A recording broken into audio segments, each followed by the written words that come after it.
Hi all welcome to L S U channel. ಒಂದೇ ಒಂದು ಪೌಡರ್ನ ಇದಕ್ಕೆ ಮಿಕ್ಸ್ ಮಾಡೋದ್ರಿಂದ ಹೆಸರುಬೇಳೆ ಕೋಸಂಬರಿ ತುಂಬ ಅದ್ಭುತವಾದ ಟೇಸ್ಟ್ ಕೊಡುತ್ತೆ. ಏನು ಅಂತ ನಾನು ವಿಡಿಯೋದಲ್ಲಿ ತೋರಿಸ್ತೀನಿ. ಹೆಸರುಬೇಳೆನ ಒಂದು 2 ಗಂಟೆ ಕಾಲ ಅಥವಾ 1 ಗಂಟೆ ಕಾಲನಾದರೂ ಚೆನ್ನಾಗಿ ನೆನೆಸ್ಬೇಕಾಗುತ್ತೆ. ನಂತರ ಇದಕ್ಕೆ ನಾನು ಸಣ್ಣದಾಗಿ ಕಟ್ ಮಾಡಿ ಇಟ್ಕೊಂಡಿರೋ ಸೌತೆಕಾಯಿ ಹಾಗೆ ಕ್ಯಾರೆಟ್ ತುರಿದಿಟ್ಕೊಂಡಿದ್ದೀನಿ, ಕೊತ್ತಂಬರಿ ಸೊಪ್ಪು, ಸ್ವಲ್ಪ ಕಾಯಿ ತುರಿ ಮತ್ತು ಮೆಣಸು ಪೌಡರು, ಸಾಲ್ಟು, ನೆನೆಸಿಟ್ಟಿರುವಂಥ ಹೆಸರು ಬೇಳೆನ ನೋಡಿ ನೀರನ್ನೆಲ್ಲ ಈಗ ಸಪ್ರೇಟ್ ಮಾಡಿ ಇಟ್ಕೊಂಡಿದ್ದೀನಿ. ಸ್ವಲ್ಪನೂ ಕೂಡ ನೀರಿರಬಾರ್ದು. ಆಗ ನಾನು ಇದಕ್ಕೆ ಕ್ಯಾರೆಟ್ ತುರಿನ ಮಿಕ್ಸ್ ಮಾಡ್ಕೊತಾ ಇದ್ದೀನಿ. ಜೊತೆಗೆ ಸೌತೆಕಾಯಿನ ಹಾಕ್ಕೊತಾ ಇದ್ದೀನಿ. ಇದಕ್ಕೆ ನೀವು ದಾಳಿಂಬೆನೂ ಕೂಡ ಸೇರಿಸ್ಕೋಬೋದು, ದ್ರಾಕ್ಷಿನೂ ಕೂಡ ಹಾಕ್ಕೋಬೋದು.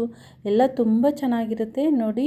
ಮೇಯ್ನಾಗಿ ಇದಕ್ಕೆ ನಾವು ಮೆಣಸು ಪೌಡ್ರ್ ಹಾಕ್ಕೋತಾ ಇದ್ದೀವಲ್ವ, ಈ ಪೌಡ್ರ್ ಹಾಕೋದ್ರಿಂದನೇ ನಿಮಗೆ ಸ್ಪೈಸಿಯಾಗಿ ತುಂಬಾ ಚೆನ್ನಾಗಿರುತ್ತೆ.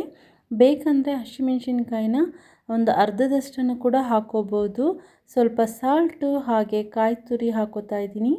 ಸ್ವಲ್ಪ ಕೊತ್ತಂಬರಿ ಸೊಪ್ಪು ಕೂಡ ಮಿಕ್ಸ್ ಮಾಡ್ಕೊಂಡಿದ್ದೀನಿ. ಕರಿಬೇವಿದ್ರೆ ಅದನ್ನು ಕೂಡ ಹಾಕ್ಕೊಳ್ಳಿ. ಎಲ್ಲನೂ ಕೂಡ ಚೆನ್ನಾಗಿ ಮಿಕ್ಸ್ ಮಾಡ್ಕೊಳ್ಳಿ. ಎಷ್ಟು ಕ್ವಿಕ್ಕಾಗಿ ಆಗಿಬಿಡುತ್ತೆ ನೋಡಿದ್ರಲ್ವ. ಈ ಕೋಸಂಬರಿ ಅಂತೂ ಈ ಬೇಸಿಗೆ ಕಾಲಕ್ಕೆ ತುಂಬಾ ಬೆಸ್ಟ್ ಅಂತ ಹೇಳ್ಬೋದು. ದೇಹಕ್ಕೆ ತಂಪು ಹಾಗೆ ಬಾಯಿಗೆ ರುಚಿ ಕೊಡುವಂತಹ ಹೆಲ್ದಿ ರೆಸಿಪಿ ಅಂತ ಹೇಳ್ಬೋದು. ಯಾವುದೇ ರೀತಿ ಎಣ್ಣೆನ ಮಿಕ್ಸ್ ಮಾಡದೆ ಎಷ್ಟು ರುಚಿಯಾಗಿ ಮಾಡ್ಕೊಬೋದು ಸುಲಭವಾಗಿ ಅಂತ ನೋಡಿದ್ರಲ್ವ. ಕೋಸಂಬರಿನ ನೀವು ಕೂಡ ಮಾಡಿಕೊಂಡು ಟೇಸ್ಟ್ ಮಾಡಿ, ತುಂಬ ರುಚಿಯಾಗಿರುತ್ತೆ. ನನ್ನ ಚಾನಲ್ನ ಇನ್ನೂ ಸಬ್ಸ್ಕ್ರೈಬ್ ಮಾಡ್ಕೊಂಡಿಲ್ಲ ಅಂದರೆ ಸಬ್ಸ್ಕ್ರೈಬ್ ಮಾಡ್ಕೊಳ್ಳಿ, ಹಾಗೆ ಲೈಕ್ ಕೊಡಿ. Thank you all.